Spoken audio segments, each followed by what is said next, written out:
Halo semuanya, jadi kali ini saya Christianus Emanuel dan teman saya Chelsea Tehoya Sumasjo dari SMK Untus Ropati akan mempresentasikan penelitian kami yang berjudul Sterilisasi Air Sada untuk meningkatkan kualitas air bersih dengan memanfaatkan metode destilasi. Nah, penelitian ini kami lakukan mengingat kebutuhan setiap makhluk hidup terhadap air bersih. Memang benar, 2/3 bagian bumi adalah air, namun tidak semua jenis air dapat dikonsumsi. Yang dapat dikonsumsi oleh manusia hanyalah air tawar, namun pada kenyataannya, banyak air tawar yang telah terkontaminasi limbah atau pengotor lain. Contohnya adalah air dengan kesadaran tinggi. Air sada ini banyak kita jumpai di lingkungan sekitar, contohnya adalah air payau. Oleh karena itu, dibutuhkan suatu metode yang dapat digunakan untuk mensterilisasi air sada. Metode tersebut adalah destilasi. Destilasi ini adalah metode pemisahan yang didasarkan pada perbedaan titik buang bahan. Nah, sebagai tambahan informasi, menurut Peraturan Menteri Kesehatan RI Nomor 462, syarat air minum yang layak dikonsumsi adalah air minum yang bebas dari bakteri E. coli dan coliform, bebas dari zat kimia beracun, pH-nya berkisar antara 6,5 sampai 8,5, tidak berbau, tidak berasa, tidak berwarna, dan TDX max-nya adalah 500 mg per liter. Tujuan dari penelitian ini adalah kita ingin mensterilisasi air sada menjadi air bersih menggunakan metode destilasi. Oleh karena itu, kita juga perlu mengetahui efisiensi metode destilasi dalam proses sterilisasi air sada, termasuk sterilisasi air sada dari logam berat. Sebelum kita ke selanjutnya, kita perlu mengetahui apa itu air sada. Air sada atau air keras adalah air yang memiliki kadar mineral yang tinggi. Mineral di dalamnya seperti fosfor, kalsium, dan magnesium. Dampak dari air sada yaitu kerak-kerak putih pada dinding wadah, dapat dilihat pada gambar. Selain itu, kita perlu mengetahui apa itu metode destilasi. Metode destilasi adalah metode pemisahan berdasarkan titik uap bahan. Skema metode destilasi dapat dilihat pada gambar.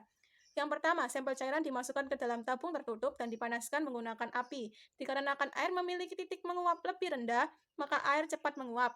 Lalu, uapan tersebut mengalir masuk ke dalam pipa dan mengalir menuju proses pendinginan. Setelah itu, fase berubah menjadi air dan air tersebut yang dapat dikatakan air destilasi. Sampel yang akan digunakan pada penelitian ini adalah air payau. Kemudian parameter yang akan diujikan adalah uji kandungan mineral yaitu fosfor, kemudian pH, dan uji konsentrasi logam berat yaitu timbal. Skema pembuatan alat dapat dilihat seperti gambar berikut. Kemudian langkah-langkah prosedur pengambilan data, yang pertama adalah memasukkan sampel campuran yang akan dipisahkan komponen-komponennya. Kedua, menyalakan sumber api untuk memanaskan sampel campuran. Yang ketiga, menunggu air hasil destilasi. Yang keempat, memasukkan air hasil destilasi ke dalam pendi. Nah, hal ini dilakukan untuk meningkatkan kandungan mineral di dalam air, dan ini dilakukan selama 7 hari. Yang kelima adalah menguji kualitas cairan hasil pemurnian di laboratorium. Yang keenam, menganalisa kinerja sistem destilasi berdasarkan hasil-hasil uji laboratorium. Dapat dilihat sebelah kiri adalah foto alat destilasi yang telah dibuat, dan sebelah kanan adalah foto perbandingan air payau yang belum didestilasi tampak keruh dan sudah didestilasi tampak jernih. Pb atau timbal merupakan salah satu contoh logam berat yang berbahaya bagi tubuh. Batas maksimum konsentrasi Pb dalam air adalah 0,005 mg per liter, sehingga air payau tidak layak untuk dikonsumsi. Sedangkan P atau fosfor merupakan mineral yang dalam jumlah yang tepat akan bermanfaat bagi tubuh. Namun, jenis mineral ini jarang ditemui di dalam air mineral kemasan. Dapat dilihat pada tabel bahwa air payau memiliki konsentrasi timbal sebesar 1,18 mg per liter, sehingga tidak aman untuk dikonsumsi. Setelah melalui proses destilasi, keberadaan timbal di dalam cairan telah menghilang. Hal ini disebabkan karena timbal tidak ikut menguap selama proses pemanasan.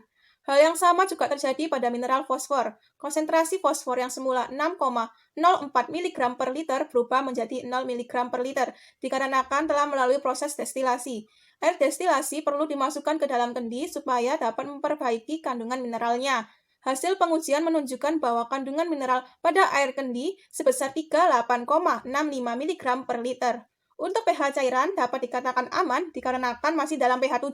Sesuai data ini, maka air kendi hasil destilasi memenuhi syarat air minum layak konsumsi sesuai Peraturan Menteri Kesehatan Republik Indonesia Nomor 492.